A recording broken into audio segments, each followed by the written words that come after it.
안녕하세요. 저는 경기도에 살고 예비 쌍둥이 엄마입니다. 요즘 몸이 점점 무거워져 집에서 TV를 보며 뒹굴거리는 날이 많은데요. 드라마를 보다가 문득 저의 첫 번째 결혼 생활이 떠올라 이렇게 사연을 쓰게 되었어요. 믿었던 두 사람에게 배신당하고 제가 어떻게 했는지 한번 들어보실래요? 남편과 전 같은 대학을 다니던 친구 사이 그 이상도 그 이하도 아니었습니다. 한 학기가 지나갈 무렵 남편은 갑작스레 저에게 고백을 해왔고 전 그런 남편을 밀어냈어요. 남편이 싫은 것보단 연애 자체에 관심이 없었어요. 누굴 만나고 사랑하고 또 헤어지고 그런 것들이 저에겐 그저 감정 낭비처럼 느껴졌거든요. 하지만 남편은 지치지 않고 제 곁을 지켜주었고 전 남편과의 선을 긋고 친구로 지내고 있었어요. 그러던 어느 날 남편을 포함해 친구들과 다 함께 점심을 먹으러 가는 길이었어요. 신호등을 건너려는 순간 음주운전 차량이 빠른 속도로 저에게 돌진했고 곁에 있던 남편이 저를 구하려다 다리를 크게 다치는 사고가 일어났어요. 다행스럽게도 수술은 성공적으로 끝이 났고 저는 남편이 일어날 때까지 곁을 지켰습니다. 아직도 기억이 나네요. 마취에서 깬 남편이 저를 보고 했던 첫 마디를요. 나 네 덕분에 군대는 안 가도 되겠어. 이 정도면 면제 아닐까? 그러면서 웃는데 이 남자 놓치면 안 되겠다는 생각이 들더라고요. 날 위해 목숨도 내놓는 남자. 이런 남자 놓치면 평생을 후회하겠다는 생각마저 들었어요. 남편과 저는 연애를 시작했고 졸업할 무렵에 남편과 저는 누가 먼저라고 할 것도 없이 취업에 성공했어요. 첫 직장이 생긴 25살에 저흰 무섭게 밀어붙여 결혼까지 성공했어요. 사회초년생이었던 남편과 저에겐 모아둔 돈이 있을 리가 없었고 시댁도 넉넉한 편은 아니었어요. 남편과 저는 원룸에서 시작하면 된다고 했지만 저희 부모님의 마음은 그렇지 않았죠. 우리가 돈이 없는 것도 아니고 있는데 왜 너희가 원룸에서 살아? 네 아빠랑도 이야기 다 끝냈으니까 잔말 말고 아파트 들어가서 살아. 우리 사위 혹시나 처가에서 집 사준다고 눈치 보거나 그러면 안 돼? 우리 사위는 내 딸 목숨 구해준 생명의 은인이자 새로 생긴 내 아들이니까 앞으로 우리 철부지 딸 잘 부탁해. 엄마의 말씀 그대로 친정에선 남편에게 늘 고마워했기에 불만은커녕 기쁜 마음으로 30평대 신축 아파트를 마련해 주셨습니다. 가전 가구는 남편과 제가 모았던 돈으로 채우고요. 그래도 모자라던 것은 살면서 채워 넣었어요. 연애 기간이 길었음에도 불구하고 가족이 된 남편은 또 다른 사람이더라고요. 하나부터 10까지 맞는 것이 어쩜 한 가지도 없는 것인지. 그래도 싸우거나 그러진 않았던 것 같아요. 눈만 마주쳐도 웃음이 터지니 어떻게 싸움이 되겠어요? 그런 저희를 보며 양가 어른들은 천생연분이 다름없다고 하셨었죠. 천생연분은 무슨, 악연도 그런 악연이 없었는데 말이죠. 한창 노는 것이 좋았던 남편과 저는 제 친구 커플과 데이트를 즐겼어요. 10년 지기 제 친구는 물론이고 친구의 남자친구도 같은 학교 같은 과여서 넷이 어색함 없이 잘 어울려 다녔죠. 주말엔 캠핑, 평일엔 퇴근 후 반주를 즐기며 함께 시간을 보냈었는데 어느 순간부터 친구 커플의 다툼이 많아진다 싶더니 결국 헤어지더라고요. 사건은 그때부터 시작되었어요. 지훈이가 헤어지재. 나 이제 어떻게 해? 나 아직 지훈이 많이 좋아한단 말이야. 하나야, 그만 울어. 그러다 쓰러지겠어. 밥은 먹었어? 한 끼도 못 먹었어. 지금은 밥보단 술이 더 생각나. 나랑 같이 술 한잔 해줄 수 있어? 아, 남편도 있는데 무리려나? 아니야. 술 한잔 하자. 남편도 같이 가서 마시면 되지 뭐. 친구는 생각보다 많이 힘들어했고 저희 부부는 그런 친구를 위로해 주었죠. 10년 지기가 이렇게 힘들어하는데 이 정도는 해줄 수 있다고 생각했으니까요. 하지만 호의로 베푼 시간이 길어지니 부담이 되었고 부담은 곧 불편으로 이어졌어요. 눈치가 없는 친구도 아닌데 친구는 눈치라곤 없는 사람처럼 저와 남편의 데이트에 당연하다는 듯 함께하기 시작했고 점점 더 불편해졌어요. 이건 아니다 싶었지만 워낙 친한 친구이니 딱 잘라 말하기도 그렇더라고요. 거기에다 처음엔 불편한 기색을 표하던 남편도 오죽하면 저러겠냐며 이해해주자고 하니 더욱 말을 꺼내기가 힘들었어요. 괜히 제가 나쁜 사람이 되는 것 같은 기분도 들었고요. 지금 같으면 그런 건 신경도 쓰지 않고 불편하다고 똑바로 말했을 텐데 그땐 전 어렸고 대처능력마저 미숙했었죠. 그렇게 친구와 함께하는 시간이 많아지던 어느 날 더는 가만히 지켜볼 수 없는 일이 일어났습니다. 주말을 앞둔 금요일 저희 세 사람은 저녁을 먹으며 맥주를 한 잔씩 했고 적은 양은 아니었지만 그렇다고 취할 만큼 마신 것도 전혀 아니었어요. 남편과 친구를 알고 지낸 지가 몇 년인데 제가 그런 것도 모른다고 생각하지도 않고요. 기분 좋게 자리가 끝나고 남편과 친구는 먼저 나가고 저는 화장실이 급해 다녀오겠다고 했죠. 급한 볼일을 마치고 가게를 나섰는데 친구와 남편이 다정한 연인처럼 팔짱을 끼고 있는 것이 아니겠어요? 서로를 바라보며 다정하게 웃고 있는데 순간적으로 열이 확 오르며 눈이 다 튀어나올 지경이었어요. 저의 화를 돋운 건 어색함이라곤 찾아볼 수 없는 자연스러워도 너무 자연스러운 두 사람의 모습이었어요. 두 사람 뭐해? 팔짱은 왜 끼고 있어? 아, 춥기도 너무 춥고 술도 많이 마셨는지 어지러워서 네 남편 팔 좀 빌렸어. 괜찮지? 매미 우는 소리에 귀에서 피가 날 지경인데 춥기는 뭐가 추우며 평소 소주 3병도 거뜬히 마시는 애가 맥주 3병에 어떻게 어지럽기까지 한 건지 이해되지 않는 것 투성이었지만 긴 말해서 뭐 하나 싶었어요. 그래서 전 난색을 보이며 단호하게 말했어요. 아니, 싫어. 친하게 지내는 것까지는 괜찮은데 스킨십은 싫으니까 앞으로 조심해줬으면 해. 미안. 내가 생각이 짧았나 봐. 진짜 미안. 진심인지 아닌지 알 수는 없었지만 일단 제가 기분 나빠하니 냉큼 사과부터 하는 친구와는 달리 남편 놈은 친구 편을 들더라고요. 목에 핏대까지 세우면서요. 뭘 그렇게 예민하게 굴어? 당신한테 친한 친구면 나한테도 친군데 친구끼리 팔짱도 끼고 그럴 수 있는 거지. 하나 민망하게 꼭 그렇게 말해야 해? 당신 이렇게 속 좁은 여자였어? 뭐? 속이 좁아? 지나가는 사람 붙잡고 물어봐. 내가 속이 좁은 건지 두 사람 행동이 잘못된 건지. 그리고 당신은 지금 누구 편을 드는 거야? 누구 편을 드는 게 아니라 상황이 그렇잖아. 당신이 그렇게 몰아세우면 우리가 꼭 무슨 짓 하다가 걸린 사람 같잖아. 그냥 그런가 보다 하고 넘기면 되는 일을. 이게 뭐야? 당신 때문에 분위기 이상해졌잖아. 왜? 찔려? 난 그저 스킨십만 자제해달라고 했을 뿐인데 왜 오버하고 난리야? 그리고 분위기 이상해진 게 내 탓이야? 당신이 목에 핏줄까지 세우면서 나서서 분위기가 더 이상해졌다는 생각은 안 해? 당사자인 하나도 미안하다고 하는데 왜 당신이 나서서 이 난리야? 나 진짜 기분 나빠지려고 하는데 계속 할 거야? 처음이었어요. 제가 그렇게까지 남편에게 언성을 높이며 화낸 것은요. 처음 보는 저의 모습에 이제야 사태 파악이 된 남편 놈은 말까지 더듬으며 상황 정리를 해보려 애쓰더군요. 아니 그게 아니라 여보.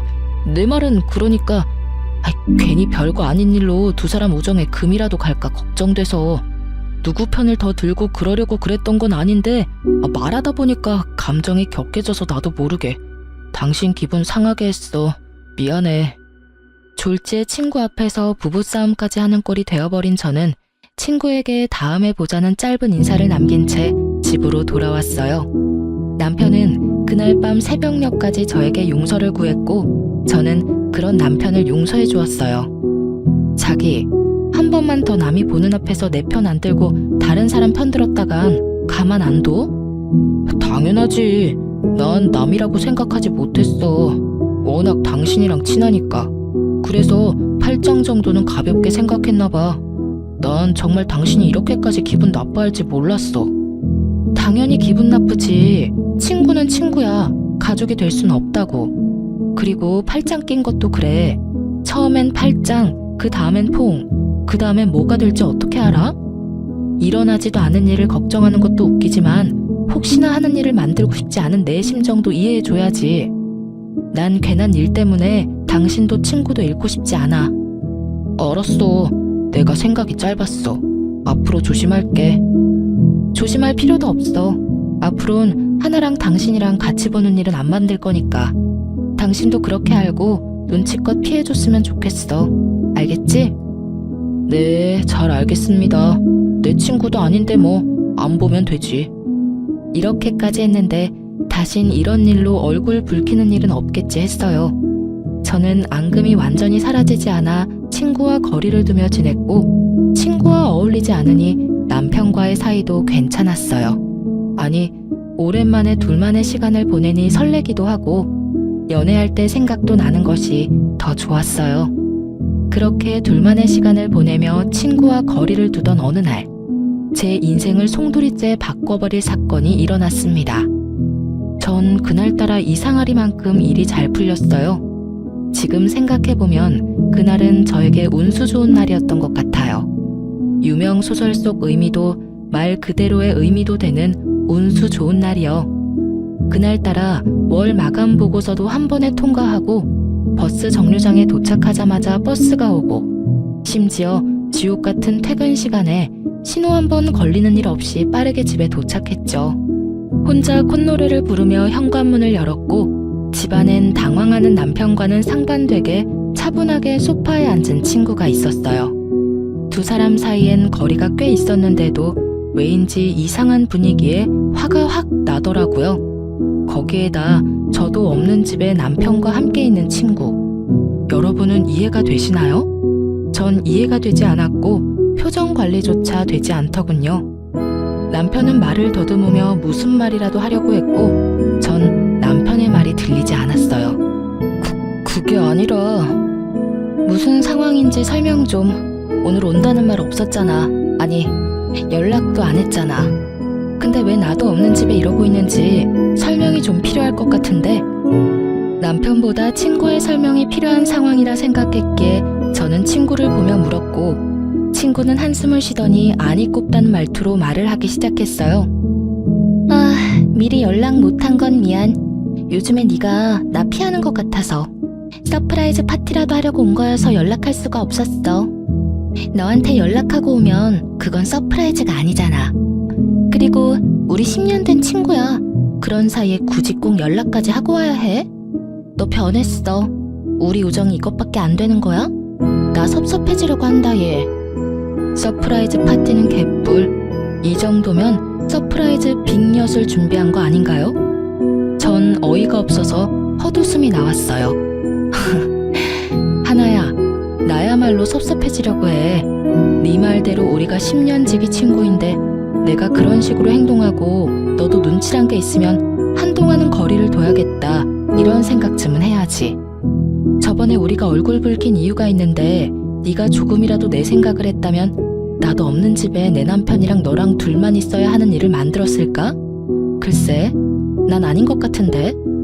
이건 나를 위한 서프라이즈 파티가 아니지. 최예진, 너 진짜 말 이상하게 한다. 내가 네 남편한테 무슨 짓이라도 한대? 왜 저번부터 별것도 아닌 걸로 사람 이상하게 만들어? 오늘도 그래.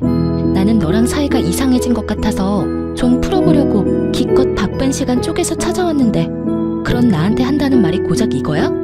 너 혹시 의부증이야? 그렇지 않고서는 지금 이 반응 일반적이지 않잖아. 뭐? 의부증? 너 말 다 했어? 네 행동 이상한 건 생각 안 하고 누굴 정신병자로 몰아. 진짜 기가 막히고 코가 막혀서. 당신 생각도 그래?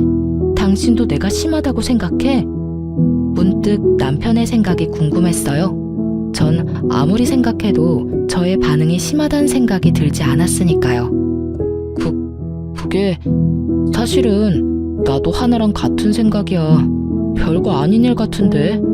당신이 자꾸 그런 식으로 말하니까 우리도 곤란하다고. 의심도 그 정도면 병이야 여보. 그러니까.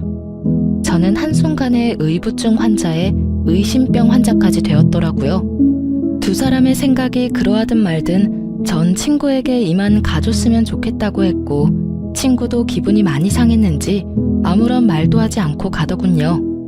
친구가 돌아간 뒤 남편과 저의 본격적인 부부싸움이 시작되었어요. 의심병? 당신은 그걸 말이라고 해? 다른 사람도 아니고 어떻게 당신이 그런 식으로 말을 해? 그렇잖아. 하나는 당신이랑 좋게 풀어보고 싶어서 찾아왔는데 그런 사람 보고 범인 취조하듯이 상황 설명이나 하라고 하고 뭐 한 게 없는데 무슨 상황 설명을 해. 우린 그저 대화만 했어. 그것도 당신 화를 어떻게 하면 풀어주나 하는 대화. 그게 그렇게 잘못한 일이야? 죄인 취급받을 만큼? 와, 당신 말만 들으면 나 진짜 미친년 같다. 그렇지? 근데 여보, 내가 분명히 말했었지.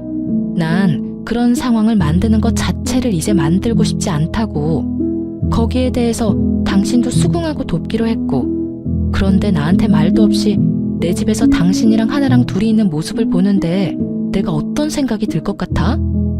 그러면 나보고 어쩌라고. 당신이랑 잘 지내고 싶어서 찾아온 하나를 쫓아내기라도 했어야 했단 말이야?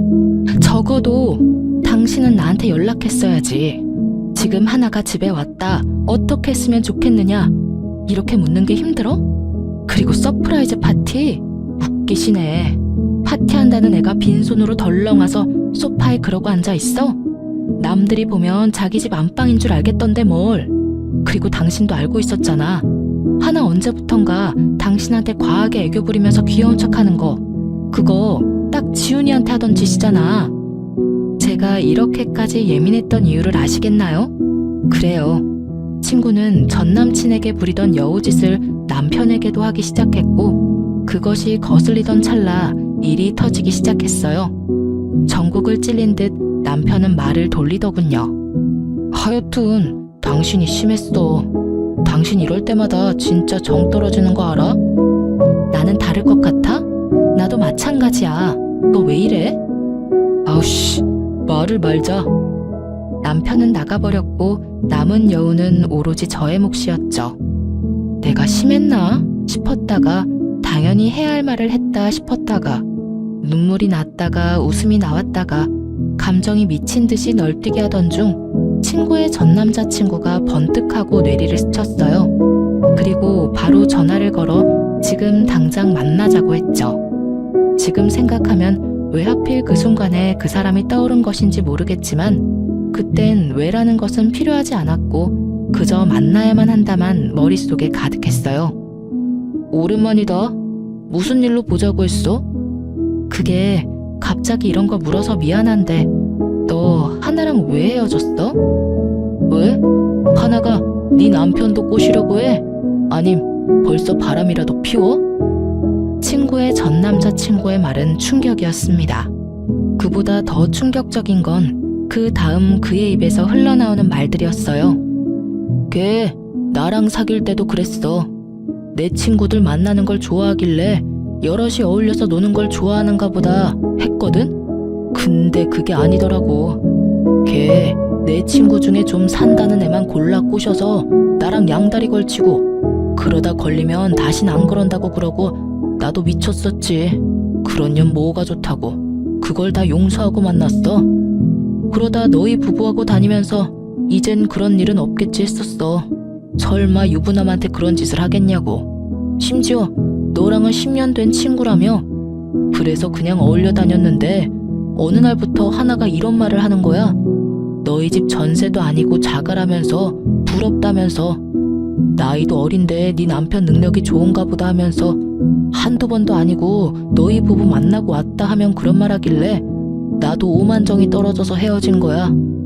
너한테 말해주려고 했는데 아직 일어나지도 않은 일 말하기도 그랬고 두 사람 워낙 친해 보이니까 그런 일은 없겠지 했어. 믿을 수 없는 이야기에 머리를 감싸 쥐었어요. 이런 경우 친구가 그런 마음을 먹었다고 한들 내 남편은 그런 일이 없을 거다 하는 확신이 들어야 하는데 오늘 남편 하는 꼴을 보니 그런 일이 있을 것만 같았거든요. 전 남자친구도 같은 마음인지 조심스럽게 말을 잇더군요. 아마 모르긴 몰라도 두 사람 바람 피우고 있을 가능성 100%일 거야. 걔 애교도 많고 귀엽잖아. 걔한테 넘어간 내 친구들이 거기에 한번 넘어가면 답도 없다고 하더라고. 아, 그래. 고마워. 다음에 다시 연락하자. 지금은 내가 정신이 너무 없네. 모든 것이 두 사람의 외도를 가리키고 있었지만 전 아니라고 생각했던 것 같아요.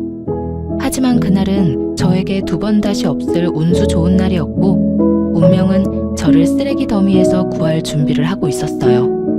평소엔 후문으로 다니지 않는 저인데 그날따라 택시기사님이 후문에 내려주셨고 전 굳이 정문으로 차를 돌리지 않고 바람이라도 쐴 겸 그곳에서 내렸죠. 그렇게 얼마나 걸었을까요? 단지 내 길을 따라 걷는데 으슥한 곳에서 대화 소리가 들려 걸음을 멈춰 세웠어요. 두리번거려도 사람은 보이지 않고 익숙한 목소리만 들려왔어요. 목소리를 따라간 곳엔 남편과 친구가 있더라고요. 전 숨을 죽이고 두 사람의 대화를 엿들었죠. 그러게 이게 무슨 꼴이야. 내가 찾아오지 말랬잖아.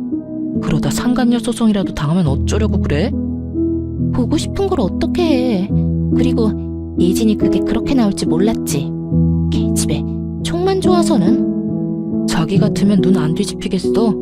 누가 친구 남편 팔짱을 끼고 친구도 없는 집에 찾아와서 그러고 있냐? 그러니까 뭐든 적당히 하라고. 적당히. 아, 몰라. 그냥 예진이 쫓아내면 안 돼? 그 집 당신 집이라며. 맞지? 그렇지. 그러면 그냥 예진이만 쫓아내고 내가 들어가서 살면 되겠네. 난 예진이가 쓰던 살림 그대로 써도 상관없어. 응? 자기도 예진이처럼 뻣뻣한 여자보다 나처럼 귀엽고 사랑스러운 여자가 좋다며. 일단 좀 기다려. 이혼이 그렇게 쉬운 줄 알아? 나 사랑한다며. 이제 나뿐이라며. 혹시 다 거짓말이었던 거야? 왜? 막상 헤어지려니 아쉽니? 아니야, 그런 거. 내가 사랑하는 건 너뿐이야. 내 맘 알지? 예상은 했지만 두 눈과 귀로 보고 듣고 나니 눈앞이 캄캄해지더라고요. 그대로 있다간 울음이 터질 것만 같아 황급히 자리를 피했습니다. 집으로 돌아온 저는 안방 욕실에 물을 틀고 한참을 울었어요. 몸을 던져 저를 구하던 남편의 모습이 아직도 눈에 훤한데 그 사람은 어디로 간 걸까요? 10년 동안 함께한 시간이 얼만데 친구는 왜 하필 저에게 이런 짓까지 할까요?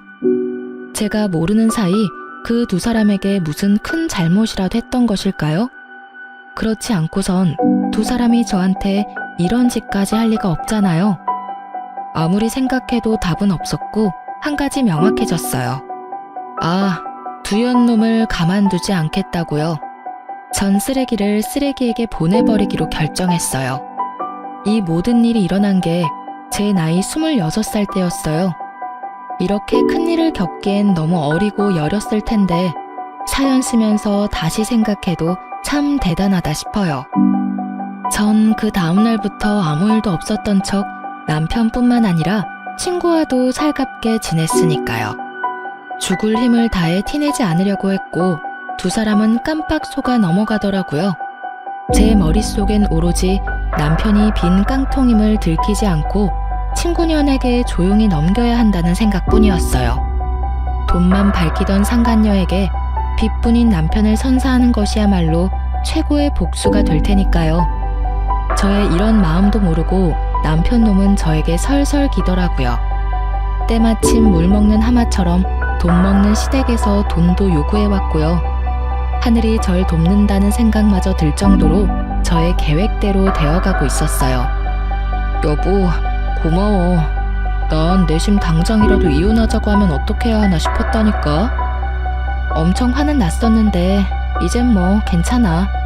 그건 그렇고 어머님께 또 연락 왔던데. 또? 이번엔 얼마나 필요하시대? 1,000만 원 정도 필요하신가 봐. 당신도 알다시피 나도 돈 없어서 이번에도 못 드린다고 했어. 당연하지. 당신이나 나나 돈이 어디 있다고 계속 돈 부탁을 하시는지. 우리 집이지만 답답하다 답답해. 연기를 어쩜 이렇게나 잘하는지 사실 다 알고 있었습니다. 매번 말은 저렇게 해도 뒤로 저 몰래 도와주고 있다는 사실을요. 심지어 마이너스 통장 한도가 간당간당한다는 사실도요.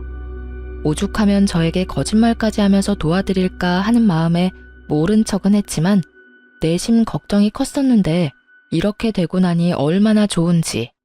집은 고사하고 가진 것이라곤 마이너스 통장뿐인 남편놈을 떠넘길 수 있다고 생각하니 어느 순간부터 슬프기는커녕 웃음이 새어나왔습니다.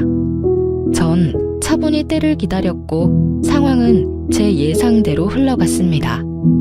남편은 저와 이혼까지 할 생각은 없었고 상간녀만 애가 타는 상황이었죠. 상간녀는 저에게 사과하고 싶다며 저를 찾아왔고 전 기쁜 마음으로 만나주었어요. 저를 만나려는 이유가 뻔히 보였으니까요. 오랜만이야. 우리 10년 넘게 알고 지내면서 이렇게 오랫동안 안 본 적 없었던 것 같은데 그렇지? 생각해보니까 그런 것도 같네. 지난번 일은 내가 미안했어. 네가 충분히 화낼 수 있는 상황인 건 아는데 나도 섭섭한 마음이 커서 말이 막 나갔어. 용서해줄 거지? 친구 사이에 용서하고 말고 할 게 뭐 있어? 우리가 1, 2년 친구도 아니고 무려 10년 친구인데 그깟 남자 때문에 흔들릴 그런 얕은 우정은 아니잖아? 그렇지. 아, 정말 다행이다. 나 요즘 너랑 수다 못 떨어서 엄청 우울했거든. 오랜만에 수다나 왕창 떨자. 그래. 요즘 어떻게 지내? 자취방은 구했어? 우리 집 근처로 알아본다고 했었나? 제가 생각해도 전 너무 친절했어요. 상간녀가 말 꺼내기 쉽도록. 이토록 친절하게 판까지 깔아주었으니까요. 상간녀는 기다렸다는 듯 밝게 웃으며 준비해온 말을 꺼내더군요. 그렇지 않아도 알아보고 있는데 너희 집은 비싸지? 너희 집 보다가 원룸 보니까 영 눈에 안 차는 거 있지? 우리 월세 아니고 자가야. 그리고 내가 산 게 아니라 정확한 가격은 모르고. 남편은 알려나? 물어봐 줄까? 그런데 혼자 살기엔 너무 크지 않아? 큰 건 둘째치고 돈은 있어? 보증금은 어떻게 마련한다고 해도 월세 감당할 수 있겠어? 그냥 원룸 알아보고 돈 좀 더 모아서 아파트로 옮기지 그래. 그럴까 그럼? 그나저나 넌 가격을 모르는구나. 하긴 집은 남자가 해오니까 모를 수도 있겠네.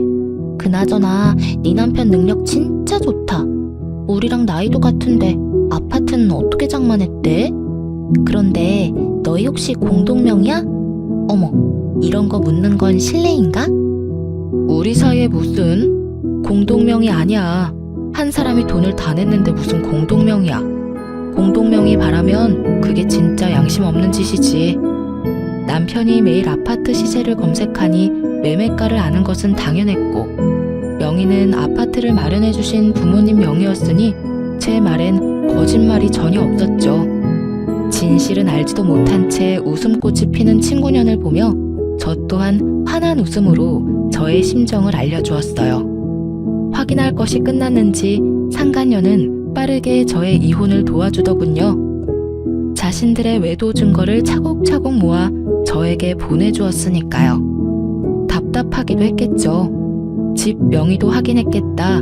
이제 남편이 이혼하고 자신과 재혼만 하면 편히 살 수 있을 것 같은데 망할 놈의 남편이 이혼을 미루기만 했을 거니까요.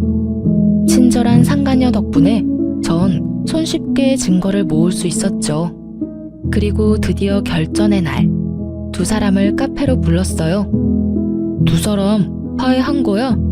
이제 셋이 함께 보는 일은 없을 거라더니. 어찌되었든 잘 됐다. 하나야, 잘 지냈어? 잘 지냈지. 잘 지냈어? 어줍잖은 연기를 하는 두 사람을 보며 저도 모르게 실소가 터져나왔어요. 당신 왜 웃어? 그러게, 예진아, 갑자기 혼자 왜 웃어? 나 좀 무서워지려고 그래. 혹시 어디 아파? 아, 미안. 두 사람 어색한 연기를 보니까 웃음을 참을 수가 있어야지. 당신 진짜 왜 그래? 정말 아는 것이 하나도 없어 어리둥절한 남편놈과 올 것이 왔구나 하며 기대에 찬 상간녀. 전 두 사람에게 상간녀가 준 증거를 뿌려주며 말했어요. 오랜만은 무슨. 여기 바로 어제도 두 사람 만난 증거가 버젓이 있어. 그러니 내가 두 사람 하는 꼴이 웃기겠어, 안 웃기겠어? 여보, 그게 아니라 우리가 어제 만난 건 당신 곧 생일이잖아. 생일 파티 해주려고 만난 거였어. 그렇지 하나야. 남편 놈은 애절한 눈빛으로 도움을 요청했지만 상간녀는 그럴 마음이 전혀 없어 보였죠. 아, 두 사람은 생일 파티 계획 짜는데 손잡고 어깨 동무하고 하는가 보지? 그게 잘못했어, 여보. 그게 어떻게 된 일이냐면. 됐고, 하나, 넌 나한테 할 말 없어? 입을 꾹 다물고 있는 친구에게 물었어요. 지금 생각해보면 마지막 기회라도 주고 싶었던 것 같아요. 10년 세월 이대로 끝내고 싶지 않았던 마음도 있었던 것 같기도 하고요. 여러분이 보기엔 바보 같겠지만 전 그랬어요. 하지만 상간녀는 그런 저의 호의를 완전히 찢어버렸습니다. 왜? 사과라도 하길 바라니? 어쩌지? 난 전혀 미안하지 않은데.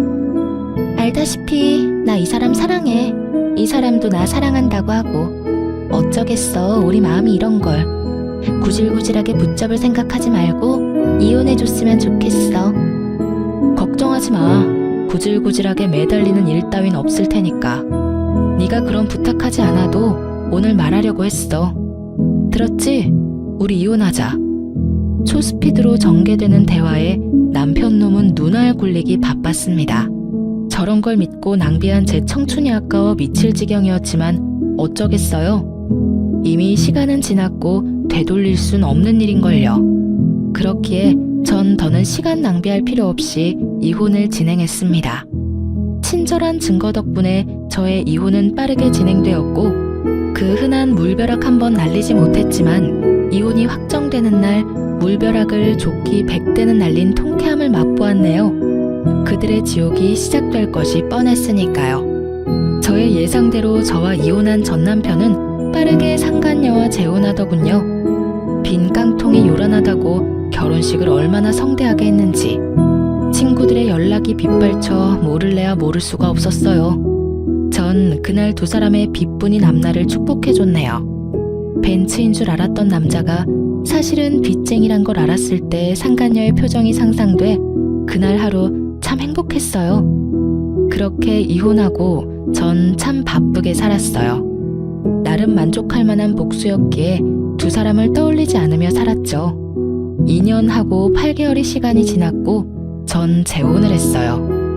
첫 번째 이혼으로 상처가 남았던 터라 망설였지만 남편의 끈질긴 구애에 전 다시 한번 용기를 내었고 진작 용기를 내지 않은 것이 후회될 정도로 행복했어요. 부유한 집안에서 자란 남편은 저에게만 다정한 사람이었고 제가 죽으라고 하면 죽는 신용까지도 하는 사람이었어요. 그렇게 전 남편의 사랑으로 완벽하게 과거를 잊고 살았어요. 그러던 어느 날 잊고 지냈던 상간녀를 만난 건 다름 아닌 산부인과였습니다. 그때 당시 전 임신을 한 건 아니었고 볼 일이 있어서 들린 것이었는데 저의 시야 끝에 익숙한 두 사람이 걸렸습니다. 그건 바로 전 시모와 상간녀였어요. 목이 다 늘어난 인부복에 머리는 산발인 상간녀는 만삭이었고 그런 상간녀에게 전 시모는 쉴 새 없이 핀잔을 주고 있었어요. 아우 정말 내가 네 년꼴만 보면 없던 병도 생기는 기분이다. 옷은 그거밖에 없니? 거지도 아니고 꼴이 그게 뭐니? 네가 이딴 꼴로 다니니까 우리 아들도 하는 일마다 안 풀리는 거야. 네 년 때문에 그 부잣집 여자랑도 이혼하고 아파트도 날리고 회사에서도 쫓겨나고 네가 순진한 우리 아들 홀리지만 않았어도 지금쯤 그 좋은 집에서 떵떵거리면서 살았을 텐데 아이고 속 터져 정말. 어머님 저야말로 억울하다고요. 아파트는 그이 명이라고 했었단 말이에요. 그리고 회사는 그이가 게을러서 쫓겨난 거지 저 때문이 아니라고요. 걔가 왜 게을러졌겠니? 다 너 때문 아니니? 그 좋은 집 살다가 너 때문에 단칸방살이에 빚만 갚게 생겼으니 일할 맛이 나겠어? 어머님은 왜 매번 제 탓만 하세요? 저도요 어머님 뱃속에 애 때문에 참고 살아요. 누군 같이 살고 싶어서 사는 줄 아세요? 너 말 한번 잘했다. 이 와중에 임신이 하고 싶더니 몸 관리를 어떻게 했길래 덜컥 임신이나 해서는 그나마 아들이라니 내가 병원이라도 같이 와주는 줄 알아. 어휴, 꼴 보기 싫어. 나 먼저 갈 테니 집엔 알아서 와. 꼴도 보기 싫다며 떠나는 전시모를 뒤로 상간녀는 눈물을 훔치더라고요. 그러다 문득 시선이 신경이 쓰였는지 주변을 둘러보는데 그 순간 저와 눈이 딱 마주쳐 버렸어요. 한눈에 저를 알아본 상간녀는 무서운 기세로 저에게 다가와 다짜고짜 따지기 시작했어요. 내 꼴이 웃음니? 이게 다 너 때문이야. 나한테 왜 거짓말했니? 그때 네가 그 인간이 아파트는커녕 빚뿐이라는 말 한마디만 해줬어도 내가 이 모양 이 꼴로 살진 않았을 거 아냐. 이게 다 너 때문이라고. 상간녀의 뻔뻔함에 할 말을 잃은 것도 잠시 저도 한마디 해주었어요. 정신 좀 차려. 고작 아파트 한 채 눈 뒤집혀서 10년지기 뒤통수 때리고 남편 뺏어간 주제에 어디서 고개 빳빳이 쳐들고 남 탓이야, 남 탓이. 그리고 왜 말 안 했냐고? 몰라서 묻니? 가난한 시댁에 가진 거라곤 마이너스 통장뿐인 거지 남편 데리고 가준다는데 너 같으면 말하겠어? 뭐라고? 그래서 나한테 미안한 마음이 조금도 없다는 말이야? 넌 어쩜 그렇게 뻔뻔하니? 이야, 내가 이 말을 이렇게 돌려주게 될지 몰랐네. 잘 들어. 그럼 내가 미안하다고 사과라도 하길 바라니? 어쩌지? 난 전혀 미안한 마음이 없는데. 구질구질하게 옛일이나 들먹일 거면 가던 길이나 가. 네 얼굴 보고 있는 것도 역겨우니까. 전 상간녀가 저에게 했던 말을 그대로 돌려주었고 틀린 말이 하나 없는 제 말에 지기 싫은 상간녀는 순식간에 태세를 바꿔 말을 돌렸어요. 하여튼 넌 아직도 혼자니? 재혼했다는 소식은 못 들었는데. 그런데 산부인과엔 웬일이야? 혹시 어디 아파? 폐경이니? 요즘 그런 애들 많다더라. 왜 스트레스 심하거나 그러면 조기 폐경 도구 한다잖아. 남편 뺏기고 충격이 심했나봐. 미안해서 어떡하니? 나만 행복해서. 넌 아직도 내 소식 묻고 다니니? 그 정도면 거의 스토커 수준이야 너. 나한테 집착 좀 하지 마. 네 남편 두고 왜 나한테 집착을 하는지 모르겠다 얘. 그리고 혹시 이런 말 아니? 착각은 자유라는 말. 아무리 자유라지만 그 정도면 병인 것 같은데. 산부인과 말고 정신과부터 다녀. 그러다 큰일 나 너. 뭐라고? 너 진짜 말이면 단 줄 알아? 아니다. 나한테 남편까지 뺏겼는데 뭔들 못 들어주겠니? 네가 아무리 바라 그래도 내가 승자고 넌 패자니 말이야. 승자라고 하기엔 네 꼴이 참 비루하지 않아? 꼴이 그게 뭐야? 거울도 안 보고 다녀? 집에 거울이 없는 거야 설마? 목 다 늘어난 인부복은 둘째치고 머리는 좀 빗고 다녀. 빚 그까짓 거 얼마나 한다고? 빚이 아무리 많아도 빚 정도 살 돈은 있지 않아? 다 네 걱정돼서 그래. 한 번 핀 바람 두 번은 더 쉽지 않겠어? 좀 꾸미고 다녀. 근데 내 꼴이 어때서? 자다가 바로 나와서 그래. 그리고 우리 그이 나 얼마나 사랑하는데. 그러니 너랑 이혼하고 나한테 왔지. 돈이 좀 없어서 그렇지 나한테 얼마나 잘하는지 몰라. 이런 게 행복이구나 싶다니까. 얼마나 필사적으로 사랑받는 척 행복한 척을 하는지 불쌍할 지경이었어요. 상간녀의 필사적인 연기가 계속되던 그때 의사 가운을 입은 남자가 저를 불렀어요. 여보. 그래요. 제 남편은 산부인과 의사였고 남편을 보기 위해 병원에 잠시 들린 것이었어요. 적절한 타이밍에 나타난 남편이 얼마나 반가운지. 다정하게 저를 부르는 의사 남편을 본 상간녀는 많이 놀랐는지 그 퀭한 눈알이 튀어나오겠더라고요. 하긴 퀭한 눈알이 튀어나온다 한들 이상한 일은 아니었죠. 아직도 자신이 뺏은 전 남편을 잊지 못해 혼자 청승맞게 살고 있는 걸로 생각하고 있었을 테니까요. 그렇게 저를 위안 삼으며 그 지옥 같은 삶을 견뎠을 테니까요. 그런데 불행해야만 하는 제가 재혼한 것도 배가 아픈데 하필 그 남편이 의사이니 그 배알이 얼마나 꼬이겠어요? 이러려고 의사 남편과 재혼한 건 아니었는데 그날만큼은 가운 입은 남편이 그렇게 자랑스러울 수가 없었어요. 믿을 수 없는 사실에 상간녀는 개거품을 물며 절규하기 시작했어요. 아니야. 그럴 리가 없어. 넌 나한테 다 뺏기고 불행했어야지. 내가 누구 때문에 이렇게 사는데? 내가 왜 이렇게 살게 됐는데? 미친 사람처럼 상간녀가 울분을 토해내는 동안 제 곁으로 온 남편은 위험한 상황이라 생각했는지 저의 어깨를 감싸주더라고요. 그런 모습을 본 상간녀는 마지막 발악이라도 하는지 저를 모함하기 시작했어요. 안녕하세요. 저 예진이 친구인데 혹시 예진이가 어떤 애인지 알고 결혼하셨어요? 얘 아주 질 나쁜 애예요. 친구 남자친구 뺏는 거는 기본이고요. 남자친구 있으면서 조건 더 좋은 남자 나타나면 양다리 문어다리까지 걸치던 애였다고요. 조심하세요. 지금도 바람피고 있을지 누가 알겠어요? 원하는 바가 뭔지 모르는 건 아니지만 어림도 없는 일이었죠. 저희 남편이요, 절 1년 넘게 쫓아다녔거든요. 1년 넘게 같은 남자 거절하는데 과거사를 숨겼겠어요? 진작 내 과거가 이러해서 난 남자 만날 생각 없다고 귀에 못 박히게 말했어요. 그래도 제가 좋아 죽겠다고 해서 한 결혼이었습니다.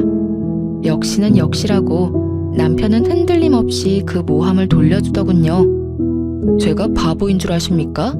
그 말도 안 되는 소리를 다 믿을 거라고 생각하신다니 그쪽 정신 상태가 어떤지 뻔하네요. 더는 모욕적인 말 듣고 싶지도 않으니 당장 나가주세요. 앞으로는 저희 병원엔 환자로도 안 오셨으면 합니다.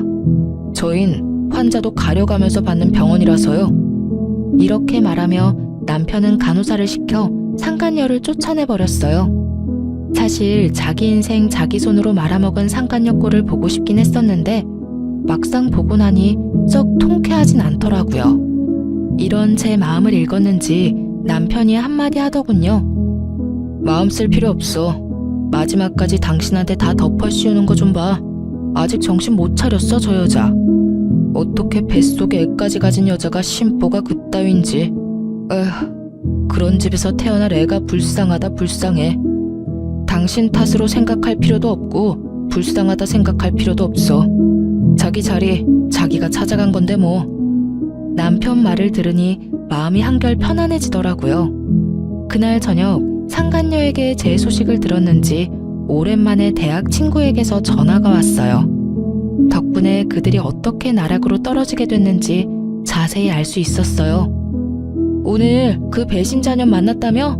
나한테 전화와서 개거품 무는데 귀 따가워서 혼났어. 어떻게 거기서 딱 만나니? 나 통화하는 내내 얼마나 통쾌하던지. 하나 걔 몰골 엉망이지? 안 봐도 뻔해. 쫄딱 망한 남편의 돈 나올 구멍이라고는 없는 시댁 뻔하지 뭐.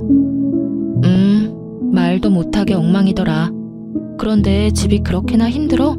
빚은 있어도 대기업 월급이면 못 갚을 정도는 아닐 텐데. 생각보다 더 엉망이라서 깜짝 놀랐잖아. 내가 그놈의 정이 뭔지 회사엔 바람 피워서 이혼했다고 알리진 않았거든. 아, 넌 아예 귀 닫고 살았으니 아무것도 모르겠구나. 네 전 남편 너랑 그렇게 이혼하고 하나랑 바로 결혼했잖아.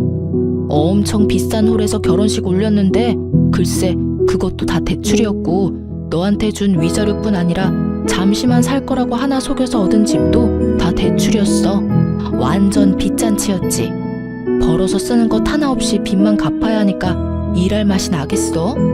거기에다가 하나 그게 너네 살던 아파트는커녕 남은 거라곤 대출의 마이너스 통장뿐인 걸 알고 쥐잡듯 잡는 바람에 둘이 하루가 멀다고 싸웠어.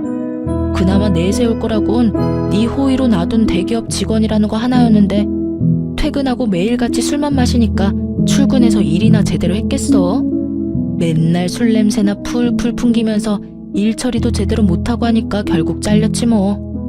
회사도 잘리고 빚도 못 갚으니까 결국엔 시댁으로 들어갔다고 하더라고. 그 시모 성깔 너도 알지?